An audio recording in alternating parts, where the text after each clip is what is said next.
Ayan guys, yung lulutuin ko ngayon is iskabeching isdang tilapia. So, una kong ginawa guys, ayan, piprituhin natin yung tilapia. So, papainitin lang natin yung pan. Tapos, lalagay natin yung mantika. Pag mainit na yung mantika, saka natin ilalagay yung isda. Ayan guys, sa pagpiprito, ganyan yung ginagawa ko para hindi siya magtalsik-talsik. Kasi kapag magtalsik-talsik, pwede kang matalsikan ng mantika at the same time magkakalat yung mantika sa paligid niya. Kaya mayroon akong nakaabang na takip. Ayan, kapag luto na yung side, babaliktarin lang natin siya para maluto naman yung kabilang side.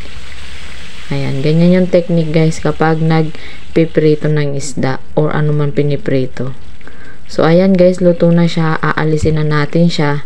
Isi-set aside natin siya kasi mamaya natin siya gagamitin ulit kasi gagawin natin yung second step. Ayan. Ayan na yung second step guys, sa isang kaserola or kaya kaldero.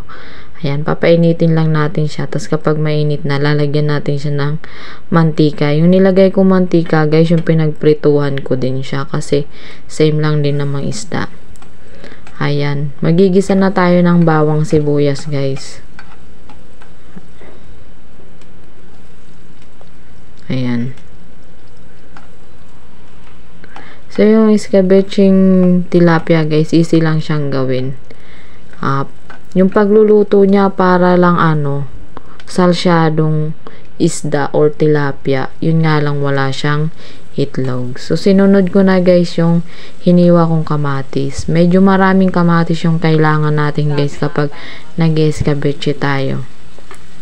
Ayan. Hiniwa ko siya ng maliliit para agad siyang maluto. Kasi yung gagawin natin guys dyan, igigisa natin yung kamatis tapos dudurugin natin siya para talagang lumabas yung kanyang lasa. Ayan. Ganyan. Pag medyo luto na kasi yan, pag luto na siya, easy na lang siya kapag halimbawa minash mo, easy mo na lang siyang madudurog. Pero kung matigas pa siya, hindi pa siya luto, hindi mo pa siya madudurog. Ayan, kapag yung kamatis guys, kapag kinain mo siyang hilaw, mayaman siya sa vitamin C. Pero kapag kinain mo naman siyang luto na kagaya nito, mayaman na siya sa lycopene. Lycopene kasi guys, nakakatulong siya para iwas cancer. So ayan guys, kapag nadurog na siya, lalagyan na natin siya ng asin. Ayan, tsaka magic sarap, panglasa ba? At saka durog na paminta. So haluin lang natin siya para mag-mix yung ingredients na nilagay natin. Tapos guys, 'di ba kapag halimbawang nag-ihiwa tayo ng kamatis, tinatanggal ko yung buto. Pero meron siyang katas. Ayan, sinasala ko yun para hindi ko itatapon yun. Yun yung nilagay ko guys. Ayan, sayang din kasi yung sabaw niya. Kasi hindi ko sinasama yung buto niya. So, haluin lang natin guys. Tapos, nilagyan ko siya ng konting tubig. Para may konting siyang sabaw. Ayan. Tapos, ilalagay na natin yung sinit aside natin, prinito nating isda. Ayan, dalawa lang yung prinito ko kasi pang isang ulaman lang yan. Sa 2 tao. Ayan, tapos bubudbura natin siya guys para yung lasa nung kamatis or nung ginisa natin mapunta rin dun sa isda. Pero nilagyan ko na yan ng asin, ng konting asin yung isda bago ko siya prinito. Ayan, nabudbura na natin siya.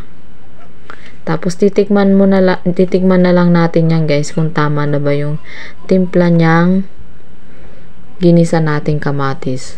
So, napakasimple lang yung pagluluto guys, diba? Para lang siyang salsyado, ang pagkakaiba lang, wala siyang itlog. So, ayan na guys, ready to serve na ang ating salsyadong tilapia. Thank you for watching guys. Sa mga hindi pa po nakasubscribe sa akin channel, please subscribe my channel.